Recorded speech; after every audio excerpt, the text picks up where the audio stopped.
Assalamualaikum warahmatullahi wabarakatuh. Saya Anissa Mulia Rosyadi, nomor NIM 2021 040 1257. Hari ini saya akan mempresentasikan salah satu mata kuliah bahasa Indonesia, yaitu keterampilan menulis. Keterampilan menulis itu sendiri adalah salah satu keterampilan berbahasa yang dipergunakan untuk berkomunikasi secara tidak langsung dan tidak secara tatap muka dengan pihak lain. Keterampilan menulis juga merupakan kegiatan mengungkapkan ide atau gagasan penulis dengan menggunakan simbol bahasa tulis kepada pihak lain. Tujuan keterampilan menulis itu yang pertama, menjadikan pembaca ikut berpikir dan bernalar. Yang kedua, membuat pembaca ikut tahu tentang hal yang diberitakan. Yang ketiga, menjadikan pembaca beropini. Yang keempat, menjadikan pembaca mengerti. Yang kelima, membuat pembaca terpersuasi oleh isi karangan. Yang keenam, membuat pembaca senang dengan menghayati nilai-nilai yang didapatkannya, seperti nilai kebenaran, nilai agama, nilai pendidikan, nilai sosial, nilai moral, nilai kemanusiaan, dan nilai estetika.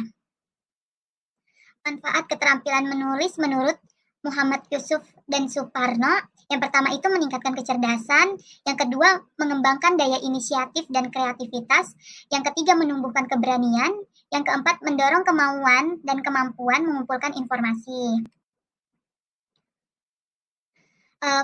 Tahap-tahap keterampilan menulis itu yang pertama ada tahap pratulis, yaitu merupakan tahap paling awal dalam kegiatan menulis. Biasanya penulis mempertimbangkan pilihan topik agar terlihat menarik atau tidaknya terhadap pembaca. Yang kedua itu tahapan penulisan. Pada kegiatan ini, penulis mengutamakan isi tulisan daripada tata tulisnya, sehingga semua pikiran, gagasan, dan perasaan dapat dituangkan ke dalam tulisan.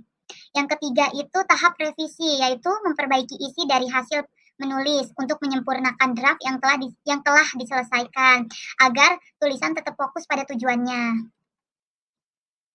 Terus tahap keempat yaitu tahap penyuntingan, yaitu penulis mengulang kembali kegiatan membaca draft untuk bertujuan meneliti kembali kesalahan dan kelemahan pada draft kasar dengan melihat kembali ketepatannya dengan gagasan utama, tujuan penulis, calon pembaca, dan kriteria penerbitnya.